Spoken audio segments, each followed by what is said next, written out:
태초에 하나님이 천지를 창조하시니라. 땅이 혼돈하고 공허하며 흑암이 기쁨이 있고 하나님의 신은 수면에 운행하시니라.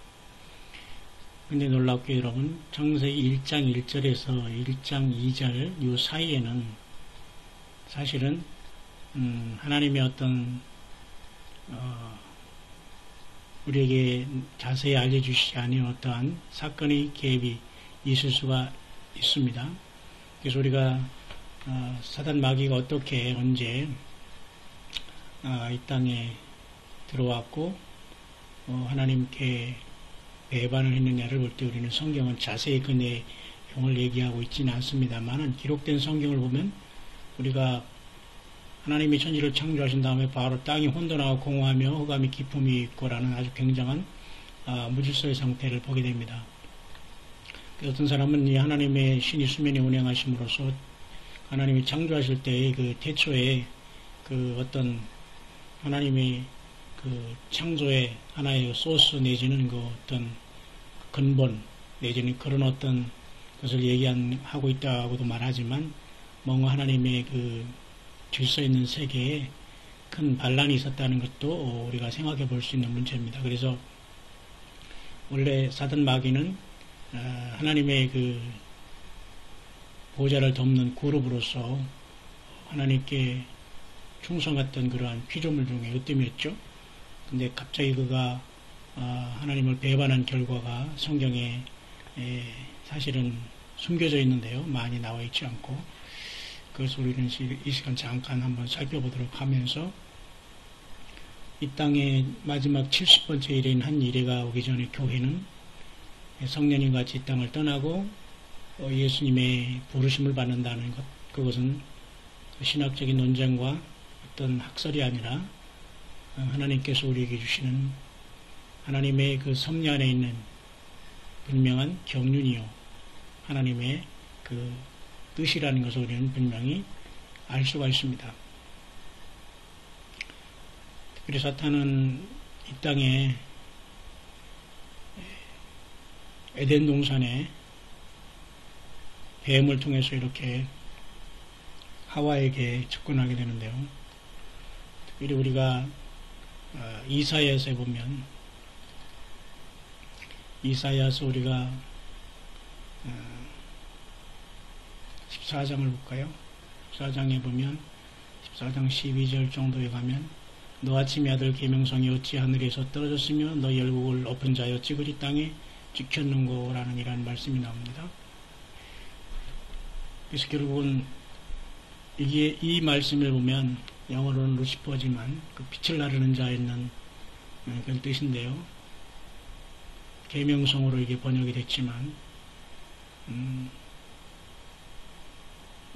번역에 대한 문제를 우리가 이 시간 얘기할 수는 없고요.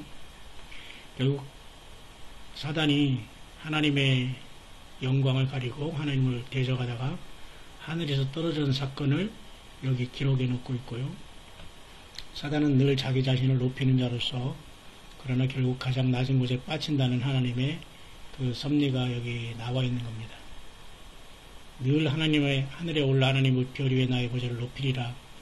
북극지폐의 산 위에 좌정하리라.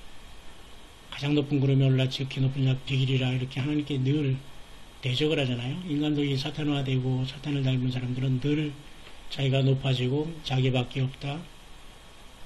늘 교만에 쌓이게 되는 거죠. 많은 하나님의 사람들조차도 이 교만에 넘어짐으로 이제 버림당하는 것을 많이 보게 되는데요. 우리는 늘 하나님이 함께 할수록 주님이 함께 늘 함께 하실수록 우리는 겸손하고 주님과 늘 낮은 데로 걷다가 주님의 부르심을 여러분 받아야 되지 않겠습니까? 또 한 가지는 에스겔서 28장에 보면 여러분 사단 마귀가 도로왕을 통해서 그의 타락을 하나님이 암시해 주셨는데요. 이쪽에 너는 그의 말씀에 너는 완전한 인이었고 지혜가 충족하며 온전히 아름다웠다.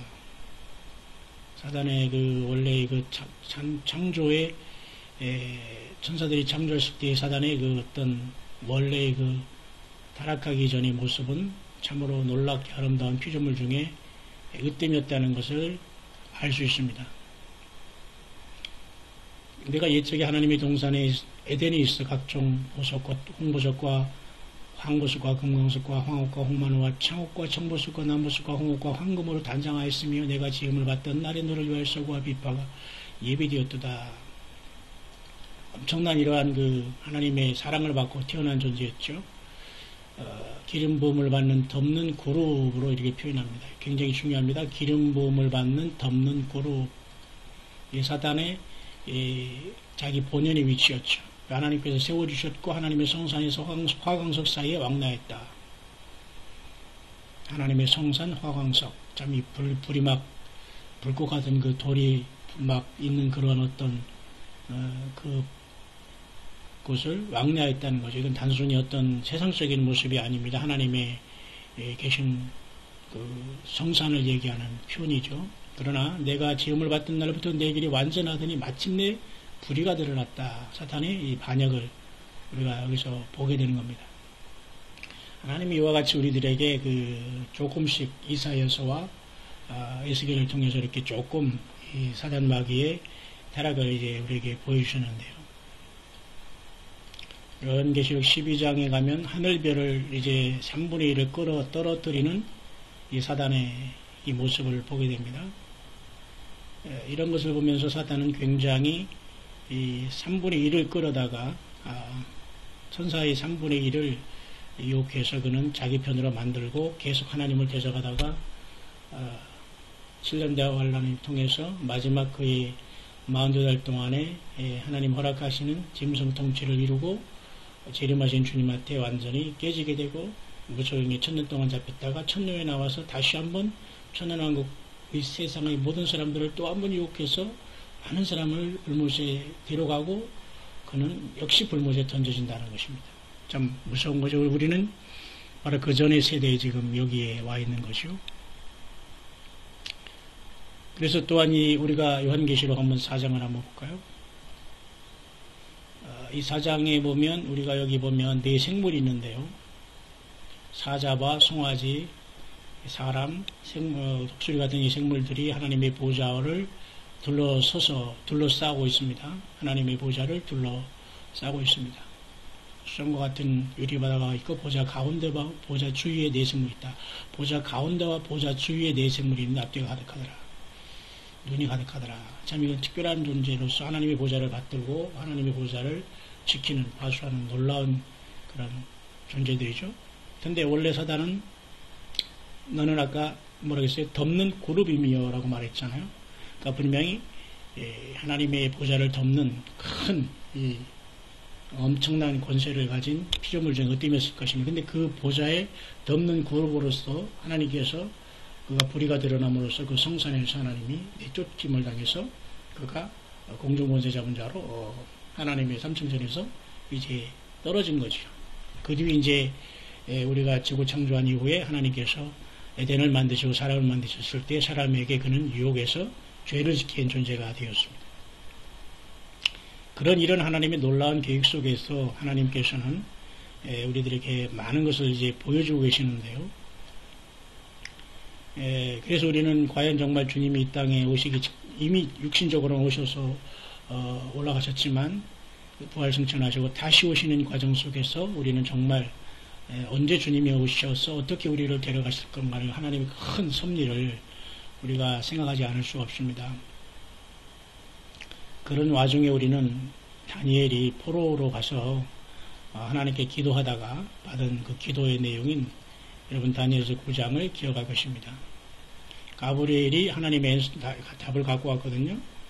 정말 다니엘이 진실로 자기 죄와 백성 이스라엘의 죄를 같이 죄복하면서 하나님께 기도했습니다.